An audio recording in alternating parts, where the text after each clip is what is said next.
In Sanskrit, Hindi, and Nepali language system, the beginning of language or alphabets is ka, K in English, ka.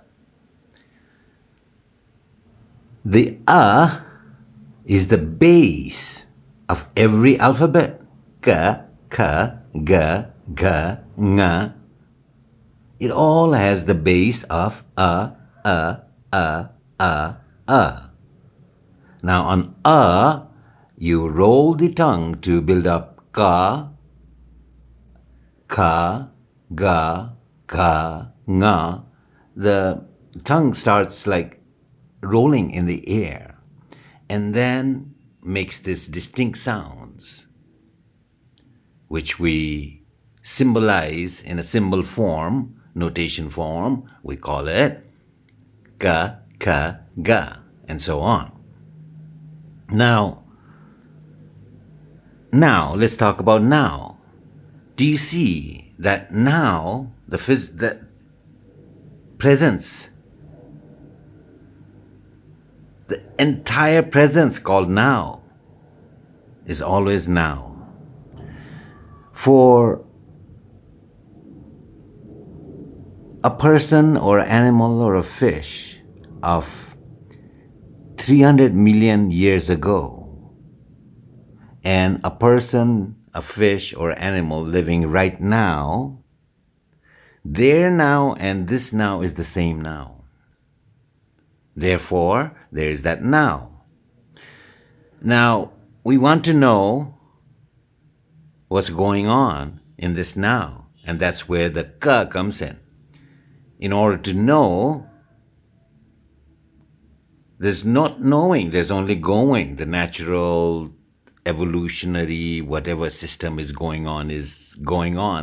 Even the larger, beyond the earthly systems, beyond the solar systems is going on. And in layers and layers and layers, finally we arrive here. But that now is constant. Built up on that now is tons and tons of cloud-like, smoke-like stories and alphabets and eons of time, frames, whatnot. But the now remains. Like the remains. The open throat is Shiva. The uma, that one that brings out this is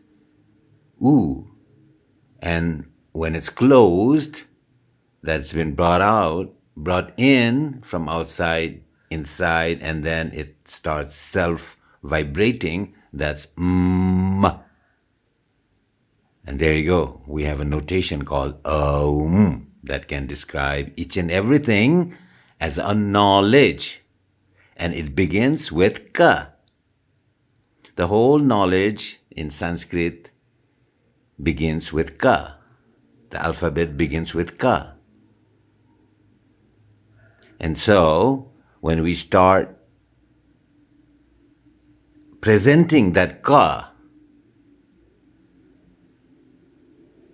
on this now, we have a what? Kanao, which we call it no. Not no as in N-O. It is N-O. That's where Buddhism, nihilism comes in, saying, oh, what is your knowledge? Does, like Nietzsche says, does the space, does the winter cold, does the weather give a damn you're hot or cold or shivering? Does nature give a damn that you're hungry or tired or you're miserable or crying? No, it does not. Similarly, whatever happens in this earthly realm, psychosomatic, within your framework, within your own mind, does the nature really care? The bigger nature system is already going on, and that is built. Therefore, this what we call knowledge, the a begins inside oneself, which is, the knowledge is called apara. Then there's the surroundings are the parāpara, and the far out is para. Now you know. What do you know? You know now. And to describe that now, we use symbol called ka. That's why it's called canal. But canal is really digging and utilized as a joke. But these are all symbolizing, telling you the story of knowledge. Now you know. You know what? Ka. That's where karmacharya comes in. The acharya of ka. When people say karma, which will be posted in the next post, okay?